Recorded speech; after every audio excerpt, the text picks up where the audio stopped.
고맙고 감사합니다.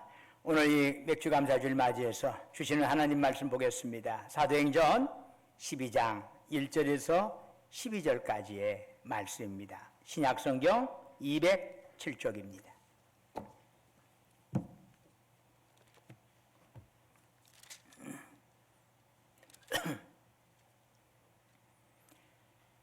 사도행전 12장 1절에서 12절까지 저와 여러분이 한 절씩 교독하겠습니다. 그때에 헤롯 왕이 손을 들어 교회 중에서 몇 사람을 해하려 하여 야고보를 칼로 죽이니 유대인들이 이 일을 기뻐하는 것을 보고 베드로도 잡으려 할새 때는 무교절 기간이라 구인 내식인 네페에게 맡겨시키고 6월절 후에 백성 앞에 끌어내고자 하더라. 이에 베드로는 옥에 갇혔고 교회는 그를 위하여 간절히 하나님께 기도하더라. 헤롯이 잡아내려고 하는 그 전날 밤에 베드로가 두 군인 틈에서 두 쇠사슬에 매여 누워 자는데 파수꾼들이 문 밖에서 옥을 지키더니 호련히 주의 사자가 나타나매 옥중의 광채가 빛나며 또 베드로의 옆구리를 쳐 깨워 이르되 급히 일어나라 하니 쇠사슬이 그 손에서 벗어지더라. 천사가 이르되 띠를 띠고 신을 신으라 하거늘 베드로가 그대로 하니 천사가 또 이르되 겉옷을 입고 따라오라 한대 베드로가 나와서 따라갈새 천사가 하는 것이 생시인 줄 알지 못하고 환상을 보는가 아니라 이에 첫째와 둘째 파수를 지나 시내로 통한 쇠문에 이르니 문이 저절로 열리는지라 나와서 한 거리를 지나매 천사가 곧 떠나더라. 이에 베드로가 정신이 들어 이르되 내가 이제야 참으로 주께서 그의 천사를 보내어 나를 헤롯의 손과 유대 백성의 모든 기대에서 벗어나게 하신 줄 알겠노라 하여 깨닫고 마가라 하는 요한의 어머니 마리아의 집에 가니 여러 사람이 거기에 모여 기도하고 있더라. 아멘. 오늘 이 예배에 참여한 여러분 모두에게 하나님의 은혜와 복이 충만하기를 주의 이름으로 축원합니다. 사도행전을 살펴보면은 그 이야기의 흐름에 파동이 있는 것을 보게 됩니다. 자, 끊임없이 기도하고 드디어 오순절 강림 사건을 맞았지요. 오순절 성령 강림 사건을 계기로 교회의 실체가 공적으로 드러나게 되고 교회는 부흥하게 됩니다. 베드로의 설교에 3,000명 몰려들어요. 5,000명 몰려들어요. 그들이 복음을 받아들였어요. 예수의 이름으로 걷지 못하던 자가 일어나 걸었어요. 뛰었어요. 사람들은 놀라고 교회는 더욱 흥왕했습니다. 이러한 추세에 두려움을 느낀 유대교 지도자들은 사도들을 위협하면서 그 흐름을 잠재우려 하였습니다. 예수 이름을 더 이상 말하지 말라. 그러나 이런 엄포가 도무지 먹혀 들어가지가 않는 겁니다. 야, 너희 말 듣는 게 좋냐? 하나님 말 듣는 게 좋겠냐? 어떤 것이 옳겠냐? 할 말이 없어요. 더욱 교인들의 숫자가 늘어나면서 이제 체계적인 조직이 필요하게 되죠. 그러면서 선거로 7 집사를 뽑게 됩니다. 모든 것이 상승곡선을 그리고 있어요. 그런데 그때 박해가 들어왔습니다. 복음에 반발하는 유대교인들이 스데반 집사를 돌로 쳐 죽인 겁니다. 그러자 예루살렘 중심으로 모였던 교인들이 박해를 피해서 유대와 사마리아 땅으로 흩어지게 되었습니다. 그 중에 빌립 집사 이야기가 나오지요. 빌립 집사는 사마리아 쪽으로 가서 그곳 사람들에게 복음을 전하였는데 이 사마리아인들은 한 마음으로 예수님을 영접했어요. 또한 어떤 일이 벌어지지요? 이 빌립 집사 이후에 베드로를 통해서 가이사랴에 사는 고넬료의 집에 이방인 교회가 세워지게 됩니다. 뒤이어 무명의 몇 사람에 의해서 안디옥에도 이방인 교회가 세워지게 됩니다. 바야흐로 복음이 예루살렘을 넘어 사마리아와 이방 지역에 전해지게 되는 거죠. 그런데 바로 그때 또 새로운 박해가 교회를 위협했습니다. 이제는 집사가 아니라 교회의 중심적인 역할을 감당하는 사도들을 대상으로 박해가 진행이 되었습니다. 사도행전 12장은 바로 그 내용을 담고 있습니다. 사도행전 12장 1절은 이렇게 증언하고 있네요. 그때에 헤롯 왕이 손을 들어 교회 중에서 몇 사람을 해하려 하여. 여기서 헤롯 왕은 헤롯 아그리파 1세입니다. 그는 예수님 탄생 시의 왕이었던 헤롯 대왕의 손자입니다. 이 헤롯 대왕은 정통 유대인이 아니에요. 이두메인이야, 이두메인. 이두메인이 뭐냐? 이삭의 쌍둥이 아들 중에 첫째가 누구지요? 에서지요. 에서의 후손이 에돔족으로도 불리는데 그들이 바로 또 이두메인으로도 불리는 거예요. 에돔족이라고 할 수 있어요. 그런데 유대인도 아니면서 유대인이 어떻게 유대인은 왕이 되죠? 그런 것을 굉장히 따지는 유대인들인데 바로 이 헤롯 대왕이 로마 황제의 매우 큰 환심을 샀어요. 가서 뇌물도 많이 그냥 갖다 주고 어떻든 간에 환심을 사가지고 로마 제국의 황제에 의해서 이 헤롯이 유대인의 왕이 될 수 있었던 거지요. 그런데 헤롯 대왕은 자신이 정통 유대인이 아니기 때문에 자신의 왕위가 언제든지 도전받으리라고 하는 두려움을 그 안에 안고 살았어요. 그래서 그는 강압적인 채찍 정책, 채찍 뚜드러 패는 그런 위협적인 정책과 더불어서 유대인들의 환심을 사는 당근 정책을 함께 사용했습니다. 그래서 이 채찍으로 말할 것 같으면 자기 아들도 자기 아내도 자기 왕자의 위협이 된다라고 조금이라도 느껴지면 다 죽여버려요. 자기 아들도 여러 명 죽였어. 자기 아내도 죽이고. 이런 사람이죠. 아주 무서운 사람이에요. 그런가 하면 또 당근 정책도 피네요. 당근 정책의 대표적인 것 중에 하나가 성전을 새로 지어주는 거예요. 여러분, 솔로몬 성전이 지어졌어요. 최초의 성전이 솔로몬 성전이에요. 그런데 솔로몬 성전이 주전 587년에 바벨론 왕 느부갓네살에 의해서 무너졌어요.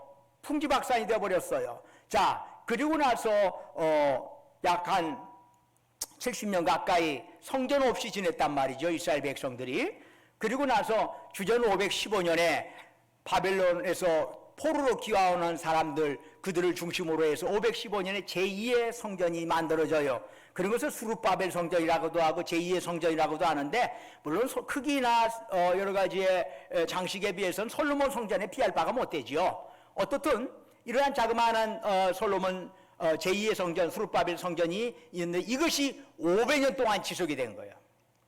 그러니 500년 동안 주전 515년부터 헤롯 대왕 때까지가 계속 있었으니까 얼마나 낡았겠어요. 500년 동안 그 집이 있었으니. 바로 퇴락할 대로 퇴락한 이 성전을 내가 지어주겠다. 새로 지어주겠다. 그러자 유대인들이 자존심이 상하는 거예요. 왜 이방인이 성전을 짓는다고 그러지? 그런데 또 이렇게 큰 돈을 내서 짓겠다는데 이것이 또 거절하기가 좀 그렇단 말이에요. 그래서 어떻게 했냐. 골재는 그냥 놔두어. 골격은 놔두어. 그리고 보수만 해. 말이 보수지. 사실은 거의 뜯어다가 다 새로 짓는 것과 똑같아요. 그러나 아니야. 우리는 골재는 그대로 있어. 라고 하는 자존심을 조금이라도 남겨두고 싶었던 거지요. 그래서 헤롯 대왕이 주전 20년부터 대규모의 성전 보수 공사를 하지요. 20년부터 시작한 것이지. 근데 그 공사는 헤롯 대왕이 죽고 주후 63년이 되어서야 완공이 됩니다. 자그마치 83년 동안 공사가 이루어진 거예요. 83년 동안. 예수님 당시에도 계속 이것이 성전이 짓고 있는 중이야. 확장되어지고 있는 상황이었죠. 그래서 주후 63년에 완공이 되었는데 그 후 7년 뒤에 주후 70년에 그 성전은 로마의 티투스 장군에 의해서 그야말로 도리에 돌 하나 남지 아니하고 다 초토화되어 버렸습니다. 그때 조금 남은 것이 지금 이스라엘 관광 가면은 통곡의 벽이라고 해가지고 남아있는 것이 조금 남아있는 것이야. 내가 이런 돌을 무너뜨렸다 자랑하기 위해서 이만큼 남겨놓은 거예요. 사실은 그게. 어떻든 이 헤롯 왕조는 유대인의 왕으로 삼기 위해서는 채찍과 당근의 정책을 번갈아 사용을 했는데 헤롯 아그리파 1세 역시 그런 패턴을 그대로 이어받았습니다. 그는 유대교인들이 예수 믿는 자들을 증오한다는 것을 알고 그들 며칠 죽이려는 계획을 세운 거지요. 먼저 요한의 형제인 야고보 사도가 첫 번째 타겟이 됩니다. 왜 야고보가 사도들 중에 첫 번째 대상이 되었는지에 대한 것은 구체적인 정황은 우리가 알 수가 없습니다. 그런데 이제 이런저런 형태의 문헌들을 좀 살펴보면은 야고보가 스페인 선교, 그 당시에 땅끝이라고 생각했던 서바나, 그 스페인 선교를 마친 후에 예루살렘으로 돌아왔을 때 헤롯 아그리빠에게 붙들려 가지고 참수형을 당하게 됩니다. 글쎄, 아마 애국에 돌아다니고 이방인들 사이에서 돌아다녀 가지고 돌아온 것 때문에 여러 가지 정결례라든가 여러 가지 흠잡을 것이 많이 있었으라고 생각을 합니다만은 어떻든 그때 참수형을 당하지요. 후에 이제 이 야고보 이러한 그 시신이 다시 스페인에서 받아들여지, 스페인에 그것을 보관하게 되면서 현재 지금 이른바 스페인 산티아고 길이라고 하는 길이 야고보의 선교의 길로 존경받고 지금도 기념되고 있죠. 어떻든 이 야고보 사도를 딱 처형을 하니까 유대인들이 너무 좋아하는 거죠. 그걸 바라보고 헤롯 아그리빠 1세가 힘을 얻어가지고 하나 더 해야지 하면서 사도들의 수장격인 베드로를 지목을 했습니다.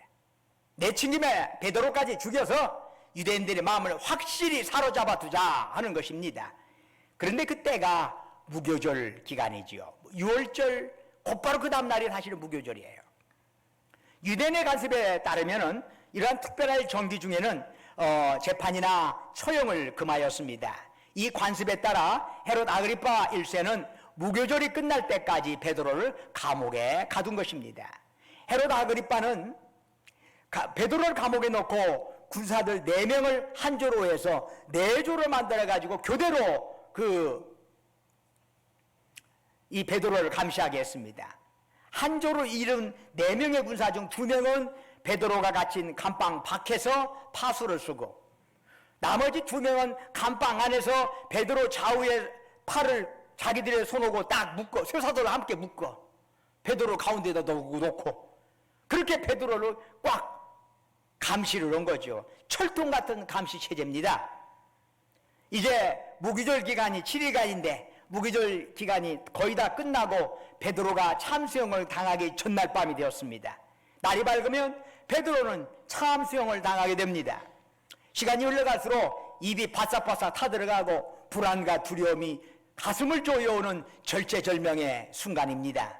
그런데 그때 베드로는 어땠나요? 쇠사들에 묶인 채 잠을 자고 있었습니다. 아예 겉옷과 허리띠, 신발까지 다 벗은 채 마치 감방이 자기 집 안방이라도 되는 양 편안하게 잠을 자고 있었습니다. 얼마나 깊이 잠이 들었는지 사도행전 12장 7절에 의하면 주의 사자가 베드로를 깨울 때 옆구리를 세게 칠 정도였어. 그냥 선잠 들면 옆에 뭔 바스락 소리만 들려도 깨잖아요. 그런데 옆구리를 칠 정도 될 정도로 깊은 잠이 베드로가 들었다는 거지요. 어떻게 그럴 수가 있을까요? 아니 내일이면 날 밝으면 곧 모가지가 날아갈 상황인데 어떻게 그렇게 깊이 잠을 들 수 있을까요? 그날 밤 주님이 자신을 감옥에서 구출해 줄 것이라고 하는 것을 믿었기 때문이었을까요? 아닙니다. 실제로 베드로는 그런 생각한 적 없습니다. 막상 주님께서 그를 구해내실 때 베드로는 그것이 현실이라는 것을 전혀 깨닫지 못하고 그냥 환상으로만 여겼을 정도입니다. 그것에 대한 기대를 자체를 안 했어요. 즉 베드로는 마지막 밤까지 이튿날 예정된 참수형을 기정사실로 받아들이고 있었던 겁니다. 그럼에도 그가 마지막 순간까지 두 군사들 틈에서 평안히 잠들 수 있었던 것은 주님을 온전히 믿었기 때문입니다. 비록 참수형을 당해 내가 죽을 망정 주님께서 영원히 자신을 책임져 주실 것을 확신하였기 때문이지요. 나는 죽어도 주님 곁이야, 이것이지요. 난 죽어도 살아, 이거지요. 이런 베드로의 모습은 예전과는 많이 다릅니다. 예전에 베드로 어떤 대답을 했냐? 예수님께서 너희는 나를 누구라 하느냐? 그럴 때 베드로, 이 주님 질문에 베드로가 뭐라고 하지요? 주는 그리스도시요 살아계신 하나님의 아들이십니다. 빙고. 빙고의 완전. 100점. 100점. 잘 맞았어. 명확한 신앙 고백이죠. 그러나 그 주님께서 당신의 죽음을 예고하시자 베드로는 주님의 앞에 섰으면서 안 됩니다. 예수님을 꾸짖으면서 그 길을 막으려 했던 것이지요. 그때 베드로는 더 이상 주님을 믿는 사람이 아니라, 주님을 따르는 제자가 아니라 민망하게도 주님의 주인이 되어 있었던 것입니다. 주님께서 그래서 사탄아 내 뒤로 물러가라 질타를 하실 정도였습니다. 또한 베드로는 주님께서 너희들이 다 나를 버리리라 그럴 때 다 주님을 버릴지언정 나는 결코 주님을 버리지 않겠습니다 라고 호언장담을 했지요. 대단한 신앙인처럼 보입니다. 그런데 정작 구체적인 상황이 그 앞에 전개될 때 베드로는 주님을 3번이나 모른다고 부인했습니다. 곧이어서 베드로는 밖에 나가 통곡의 눈물을 흘렸지요. 흘기운 눈물을 흘렸습니다. 이제 베드로가 좀 변화됐을까? 그렇지 않습니다. 그러나 그 다음날, 바로 그 다음날 주님이 십자가에 못 박히실 때 베드로는 주님을 버리고 도망을 쳤습니다. 통곡의 눈물 흘리면 뭐합니까? 도망쳤습니다. 이런 베드로는 누가 뭐래도 믿음의 사람일 수는 없었습니다. 3년 동안 주님을 따라다녔지만 행함이 없는 죽은 믿음의 사람이었습니다. 그러나 사도행전 12장에 나오는 베드로의 모습은 전혀 다릅니다. 상식적으로 보면 야고보처럼 참수형을 당할 것이기에 그것을 기다리는 동안 피만 흘릴 시간이 될 수 있습니다. 그러나 베드로는 모든 것을 주님께 맡기고 그 시간 평정함을 누릴 수 있었습니다. 바로 살아있는 믿음의 사람이 된 것입니다. 그런데 바로 그날 밤 놀라운 사건이 일어났어요. 사도행전 12장 7절은 이렇게 증언합니다. 호련히 주의 사자가 나타나매. 여기서 호련이라고 하는 것은 갑작기라는 의미의 부사지요. 그러나 이 갑작기로 번역된 헬라어 원문을 보면 이두라는 감탄사로 되어 있어요. 이 이두라는 감탄사는 본래 보라 그런 뜻이요. 어떤 얘기를 하려고 할 때 그 부분에 대한 주의를 환기시키기 위해서 보라, 영어로 behold, 보라, 뭐 그런 형태의 표현을 쓰죠. 그러므로 이 본문의 원문의 의도는 베드로가 갇힌 감방에 주의 사자가 갑자기 나타났다는 사실을 강조하려는 것이 아니라 마지막 순간, 곧 있으면 참수형을 당하는 그 마지막 순간에 주의 사자가 나타나는 것에 대해서 감탄과 감격을 전하는 데 이 의미가 있는 것이요. 사실은 때는 베드로가 참수형을 당하기 전날 밤입니다. 베드로 역시 이튿날 예정된 참수형을 기정사실로 받아들이고 있었습니다. 베드로는 자신의 영혼을 주님이 영원토록 책임져 주실 것을 믿고 푹 잠이 들었습니다. 바로 그 순간 주님의 사자가 베드로의 감방에 나타난 것입니다. 왜 나타나셨어요? 베드로의 생각과는 다르게 베드로를 구출하기 위해서입니다. 인간의 생각과는 다른 주님의 역사가 일어나는 것을 보면서 성경은 이두 보라 이렇게 시작하고 있는 것이죠. 하나님의 역사는 인간의 이성과 상상을 초월하는 방법으로 이루어집니다. 이사야 55장 8절 9절은 이렇게 말씀하지요. 이는 내 생각이 너희의 생각과 다르며 내 길은 너희의 길과 다름이니라. 여호와의 말씀이니라. 이는 하늘이 땅보다 높음 같이 내 길은 너희의 길보다 높으며 내 생각은 너희의 생각보다 높음이니라. 여러분, 토기장이신 하나님 그리고 진흙인 우리 사이에 근본적인 차이가 있는 것이에요. 창조주와 피조물 사이에 근본적인 차이가 있음을 인정을 할 때, 내 뜻을 넘어서는 하나님의 뜻을 인정을 할 때 비로소 우리는 이 땅에 살아간 동안에 불평과 원망이 아니라 보라 하면서 감탄할 수 있는 삶을 살게 될 줄로 믿습니다. 실제로 어떤 일이 감방에서 일어났나요? 감옥의 광채가 빛났습니다. 주의 사자는 깊이 잠든 베드로의 옆구리를 쳐서 그를 깨웠습니다. 급히 일어나라. 그러자 베드로의 양손에 묶인 쇠사슬이 벗겨졌습니다. 베드로가 갇혀있던 감방의 문도 저절로 열렸습니다. 감방 앞방으로 4명의 군사가 지키고 있었지만 그 누구도 베드로가 띠를 띠고 신을 신고 겉옷을 입고 감방문을 나서는 것을 인식하지 못했습니다. 첫째 초소, 둘째 초소를 지날 때도 아무런 제지가 없었습니다. 마침내 새로 된 감옥 정문에 다다르자 정문마저 저절로 열렸습니다. 그리고 나서 거리 한 블록을 지나서야 베드로는 자신에게 일어난 일이 환상이 아니라 실제 상황이었다는 사실을 그때서야 인식하게 됩니다. 주님이 친히 나를 구원해내셨구나 깨달은 거지요. 그야말로 곧 있으면 목숨 끊어질 베드로의 생명, 주님께서 보너스로 주신 것입니다. 보너스로 주신 것이 이거야 보너스지 뭐. 여러분, 아침에 여러분들 일어나는 방식은 사람마다 다릅니다. 어떤 사람은 알람 소리를 듣고 일어나고, 어떤 사람은 누가 깨워줘야 일어납니다.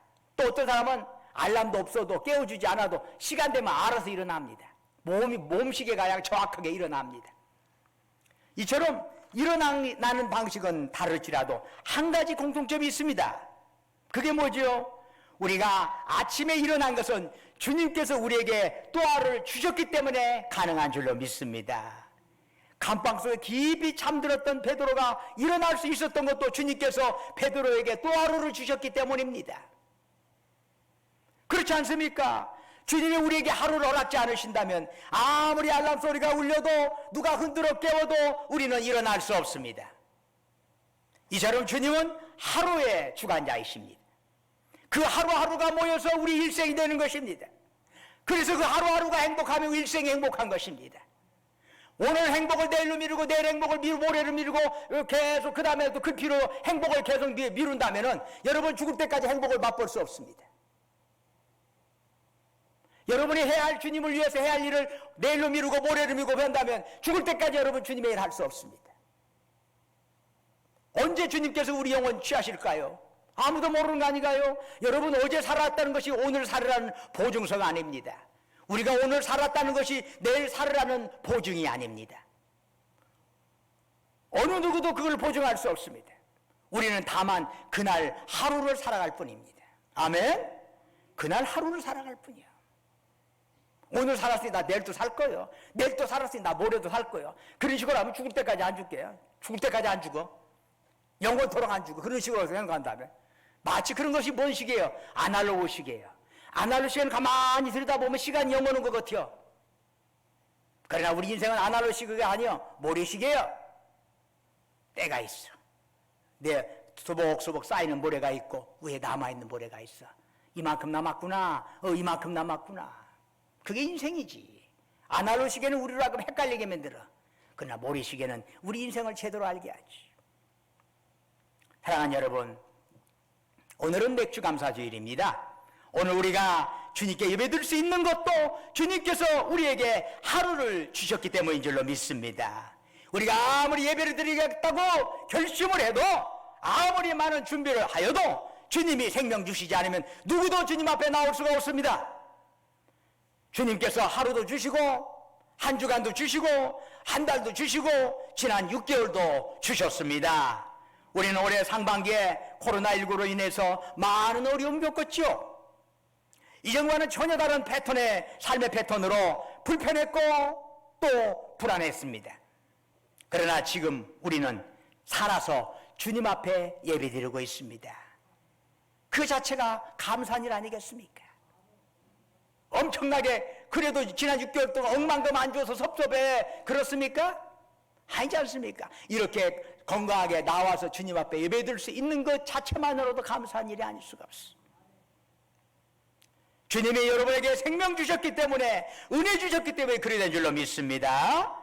하박국 3장 17절에는 이렇게 찬양하지요. 비록 무화과나무가 무성하지 못하며 포도나무에 열매가 없으며 감람나무에 소출이 없으며 밭에 먹을 것이 없으며 우리의 양이 없으며 외양간에 소가 없을지라도 나는 여호와로 말미암아 즐거워하며 나의 구원의 하나님으로 말미암아 기뻐하리로다. 아멘. 나에게 오늘 하루를 주신 하나님, 그분께서 또한 영원한 생명도 주실 것을 절대적으로 믿고 감사하면서 하루하루 살아가실 주의 이름으로 축원합니다. 은혜와 사랑이 충만하신 아버지 하나님, 오늘 하루를 주신 하나님, 또 하늘 주님 앞에 예비드리게 하신 하나님 감사합니다. 그 주님이 또한 우리의 내일도 주관하시고 영혼도 주관하실 줄로 믿고 감사드립니다. 예수 그리스도 이름으로 기도드립니다. 아멘.